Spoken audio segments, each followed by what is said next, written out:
It was cool and windy that day, probably 60 degrees, and I think it was January the 24th. I was about 50 yards away and I saw something look very strange that I had not seen before, and we plowed these fields recently, and I knew it wasn't here when we had plowed the fields.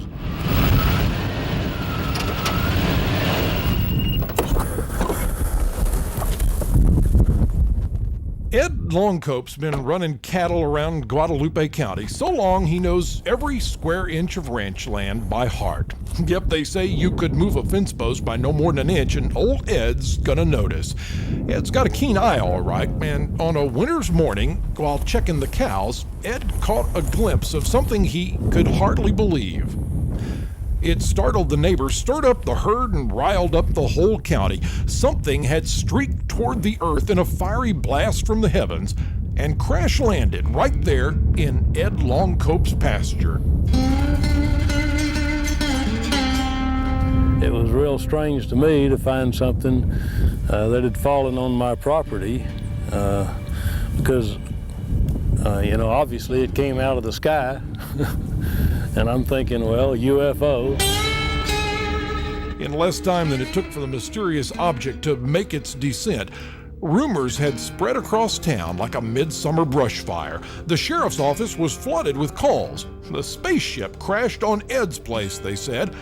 Better call an expert. They didn't have to look far to find one.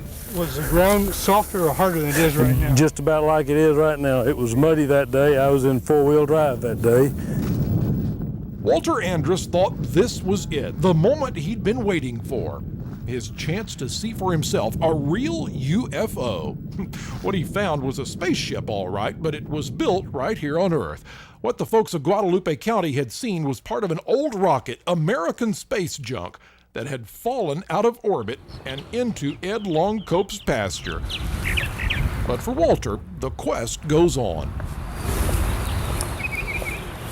One day, we're going to experience a UFO sighting or meet an entity or alien, and that's going to either convert you or drive you out of your mind.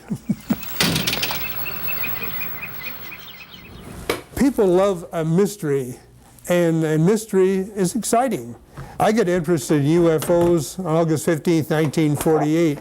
My wife and son and I saw 4 objects flying in formation over downtown Phoenix, Arizona. And ever since then, I've decided to get deeper into the subject. Walt's garage-turned-office is the world headquarters for MUFON, the Mutual UFO Network. Here you'll find what he says are thousands of documented sightings, photos, and stories of abductions by aliens. This is one of the very important cases in Texas. It's one of our, I might say, famous abduction cases where a lady and her daughter were abducted from U.S. Highway 80 up in Wood County. A lady and her year-and-a-half-old daughter at that time were taken up into a craft, their car and all. It was taken into the craft.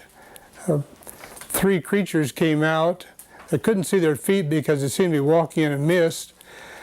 They were taken into a craft, examined, and in my opinion, this is one of the classic close encounters of the 5th kind. That we'd have to be egotistical to think that we are the only ones in the universe.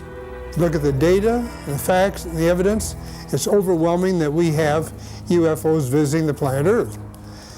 This is a plaque showing a abduction scene with the small creatures abducting a lady. If you should be so fortunate or unfortunate to be abducted by the aliens or entities that fly the UFOs, first, don't put up a fight. Second, remember all the details that you possibly can of the event. And people that come up to me and either say or infer that I'm a wacko, I'm a weirdo, there's something wrong with me, this doesn't bother me one little bit. In a way, I would like to be abducted, but I think at this stage of the game that is highly unlikely. I guess I'm too old and they don't want me, even though I would like to go and take a trip on a UFO.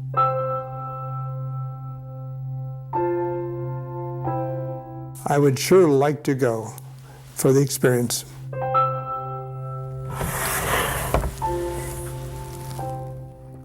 Been better than 50 years since Walter Andrus first saw something in the sky, something he could not explain.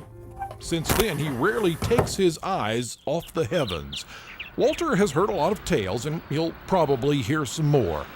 But he is a guy who's there to listen if you ever need to tell somebody about a UFO landing in your backyard. As I walk up and look at that beautiful blue sky, you wonder just what is out there? Who is out there? Are they watching us now? That's what I think about.